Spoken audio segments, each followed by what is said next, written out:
Bienvenue de nouveau sur la chaîne YouTube du groupe BS Biz Togo. C'est Dr Moupati pour vous entretenir.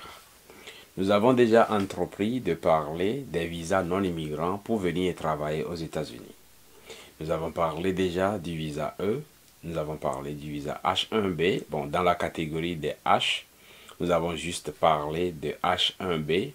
Et le temps pour nous de couvrir une deuxième section des H pour que cela soit au complet. En principe, la vidéo peut aller au-delà de 30 minutes, mais nous sommes en train d'apprendre à nous régler sur 12 minutes au maximum pour que cela ne soit pas trop long. Alors, si cela vous intéresse de savoir un peu plus sur le type de visa H qui permet aux gens qui ne sont pas nés aux États-Unis, qui n'ont pas la citoyenneté, qui n'ont pas la résidence permanente, de venir s'implanter pour au moins 5 à 6 ans, travailler un peu.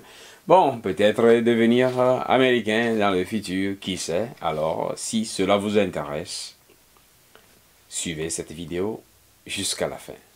Et donc, c'est une suite logique, c'est la troisième série des visas non immigrants. Et le 1, c'était, la première vidéo, c'est le visa E. Deuxième, c'est visa H.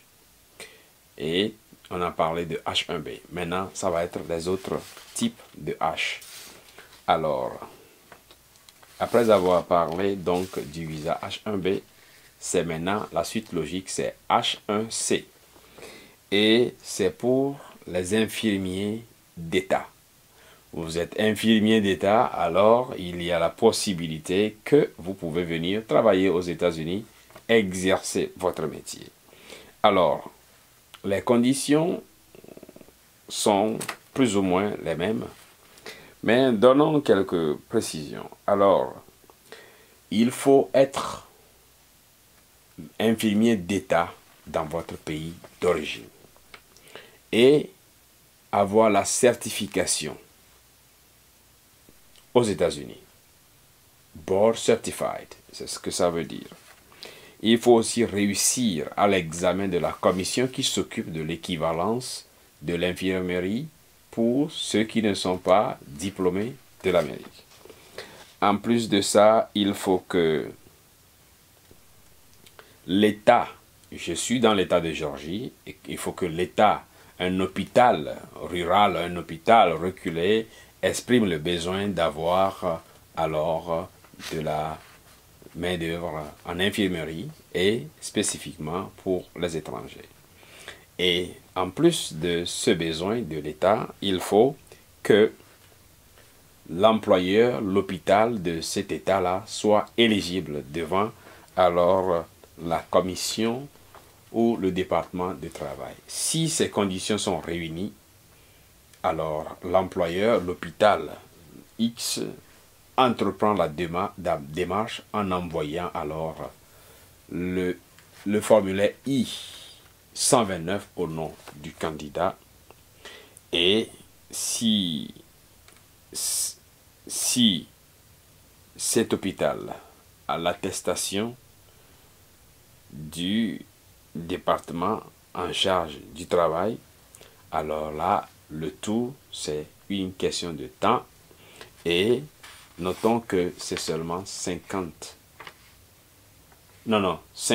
visas par an. Et le quota par État aussi est conditionné par une habitation d'au moins 9 millions en allant. Et donc, je n'ai pas les statistiques pour tous les États, mais je ne souhaite pas aller dans les détails. Ainsi, je dois me résumer.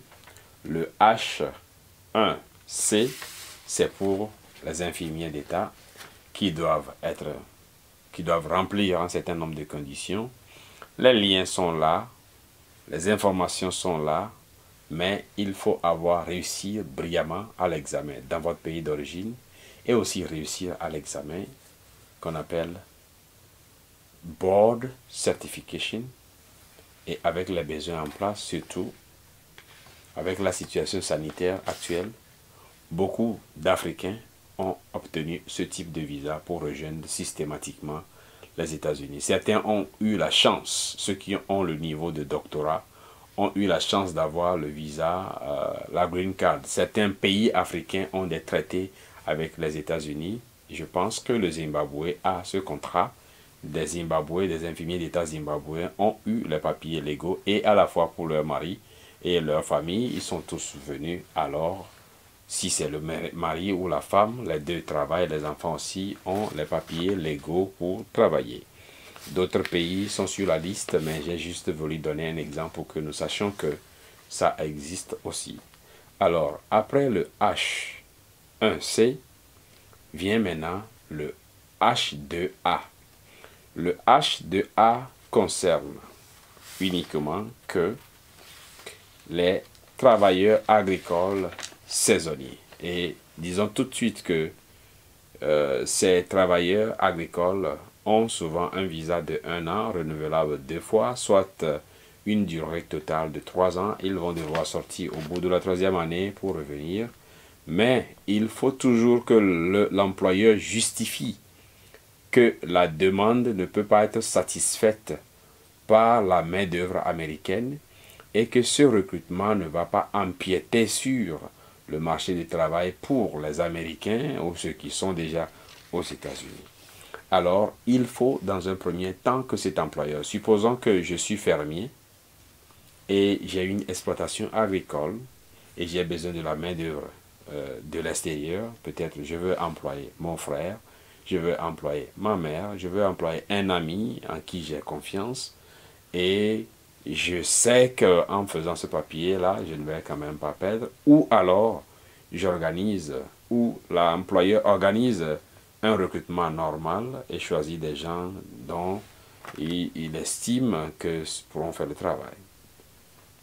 Alors, il faut que, après que l'employeur ait justifié qu'il n'y a pas de candidat et que ça ne va pas empiéter sur le marché du travail, cet employeur-là doit avoir pour chaque candidat sponsorisé une certification du département de travail.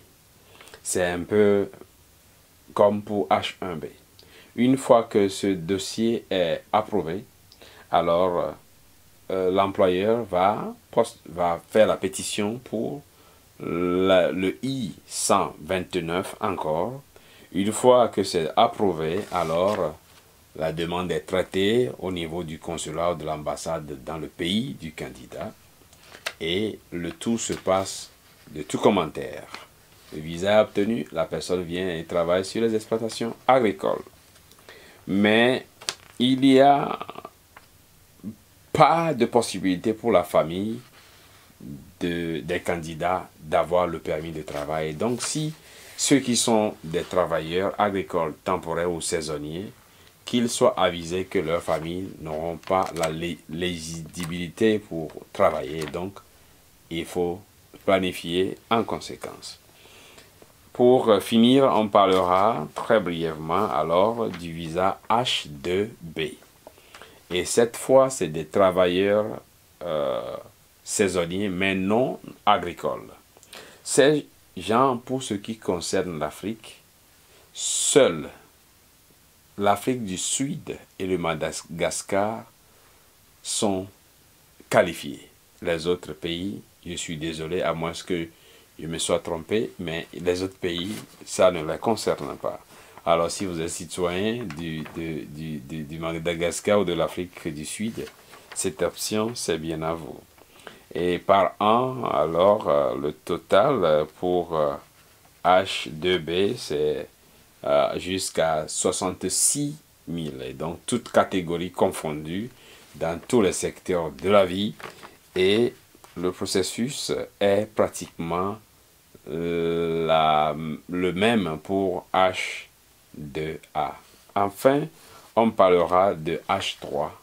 H3, comme vous pouvez l'imaginer, c'est pour les stagiaires ou bien les gens qui viendront aux États-Unis pour un renforcement de capacité quelconque. La seule chose qu'il faut noter ici pour le H3, c'est que ce n'est pas un visa qui permet de travailler, mais c'est un visa qui permet de rehausser le niveau du candidat et la famille ne pourra pas travailler et le candidat non plus ne pourra pas travailler. Alors, cette dernière partie de H3 met fin alors à la série sur les visas non immigrants H. Nous allons très prochainement parler du visa O, qui est un visa, je pense, très intéressant aussi, que je recommande que des gens soient à l'écoute pour suivre.